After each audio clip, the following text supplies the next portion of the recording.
All right, welcome back to the channel. It's your boy Martin. Welcome back to Phenom International Boxing.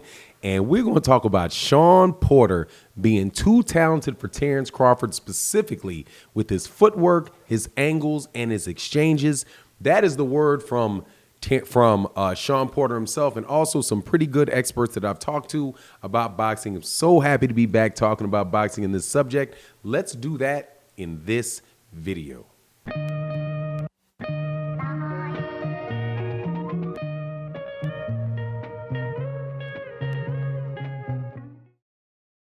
All right, welcome back to the channel. So Shawn Porter and Terence Crawford, it looks like this fight could actually happen. This is a fight that I've wanted to see for a while. I started talking about it pretty much after the Errol Spence Jr. Terence Crawford fight started looking like it was going to have difficulties being made.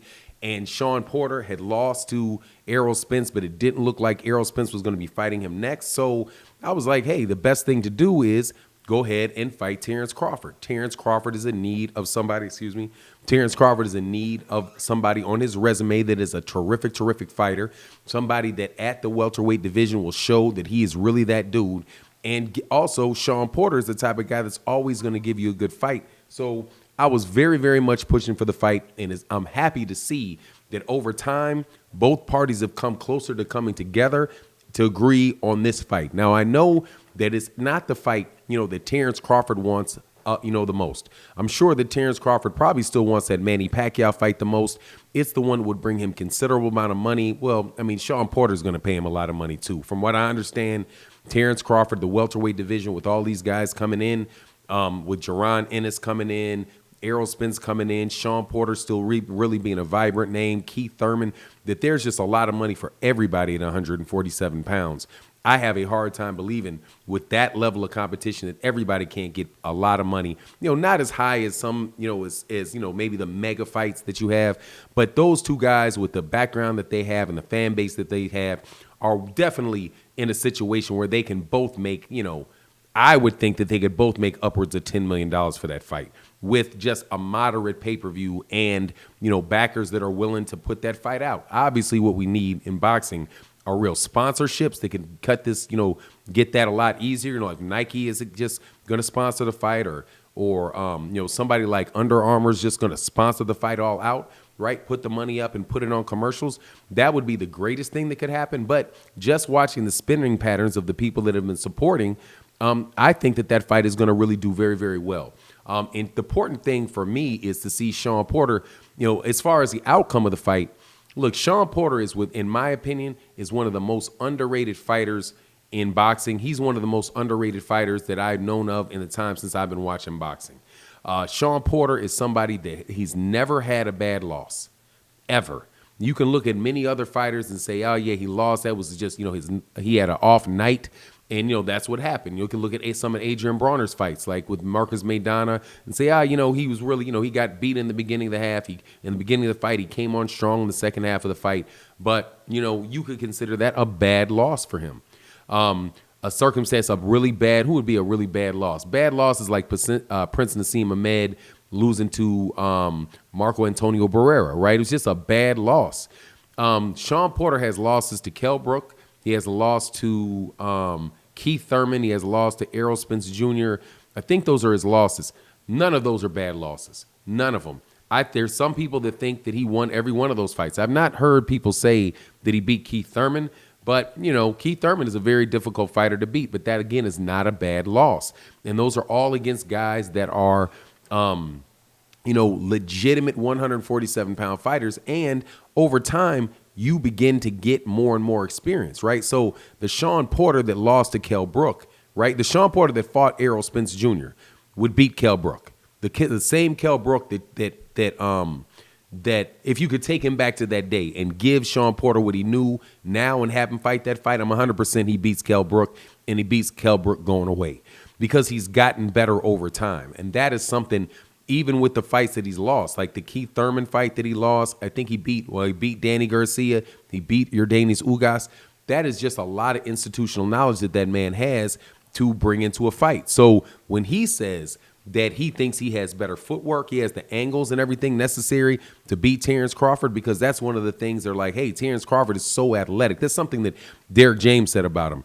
Complimented him and said, look, this guy's one of the best athletes in boxing, right? There's a lot of things that he can do through his athleticism, right? That where the technique might not be as sharp as, you know, as you would like it to be, but still he can do so many things through his athleticism that it really gives him that edge. But when you look at a Shawn Porter is pretty much that same situation as well. He's just a tremendous, tremendous athlete that can get away with a lot of things because of his athleticism. His feet, I do believe, also came from football and whatever sports that he's playing. But you can see in how he was when he was fighting Errol Spence Jr., who was trying to, one of the best guys at cutting off the ring and squaring you down. He was able to slip out, flip to the side, go out left, go out right, and give Errol Spence a little something for his trouble. Was very quick feet, right? So is Terence Crawford as good an athlete as Shawn Porter?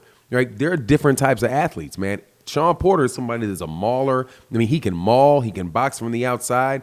It's just a lot of stuff. Now, the other thing, because this was in a Fight Hype video, and shout out to Fight Hype, where he said, well, the thing about Terence Crawford is that he likes to throw and he wins most of the exchanges. And Shawn is like, hey, man, okay, come on with me and throw those punches like that and see if I don't catch you in the middle of those exchanges.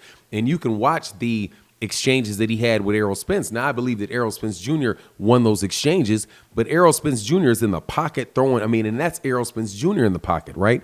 Terence Crawford is not somebody that's going to be banging in the pocket. He's going to be exchanging to you from mid range. And I have to tell you, man, if what's his name? Egis Kalvanakis can catch him. So can Shawn Porter. Now, who I believe in the fight would win the fight? I'm leaning towards Terence Crawford in the fight. Leaning towards him. But for me, this is a 49-51 fight. It is something where I would not be surprised at all if they were like, we're going to have to run that back. That was such a great fight, such an excellent fight. Both guys are coming to fight. Terence Crawford is not going to be on his back foot running away from him all night, right? Shawn is not just going to barrel forward, sticking his chin in his, it's going to be a tactical fight, but fights are going to break out. And I could see that fight being just as good and as exciting as the fight that took place between Errol Spence and Shawn Porter. There was a point in time several years ago when I was like, man, I don't even know if I want to really watch Shawn Porter fights, because it was just so much mugging and going on. But when he changed to, I think it might have been the Danny Garcia fight, that I started noticing how he was using his feet, how he was being able to box from the outside. Definitely the Yordenis Ugas fight, right? And Yordenis Ugas and now is the WBA champion. So the winner of Terence Crawford and Shawn Porter might be able to get that fight. But there's just a lot of really, really good things going on in boxing. I'm really excited about this Terence Crawford-Shawn Porter fight. I think in the year 2021, that could be one of the best fights of the year. Obviously, you've got the Deontay Wilder, Tyson Fury. You've got the Anthony Joshua. If after the Deontay Wilder fight, that fight that could be made, you've got this fight coming up with Jaron Ennis coming up this weekend, I think against Sergey Lipinets. Just, man, a whole lot of really, really, really good fights going on. Thank you guys for your patience. Took another week off. Took about another week off. Hope you enjoyed the videos that we put up on the channel, the highlight reel videos. We're gonna put those in a playlist, and those guys will be available. But I wanted you guys to continue to have content while I kind of stepped off a little bit and made me some money, some real money. Y'all don't pay me no money on YouTube. I got to get out there and get real money. But anyway, thank you so much for watching the video. Let me know what you think in the comment section. And with that, I'm out. Peace.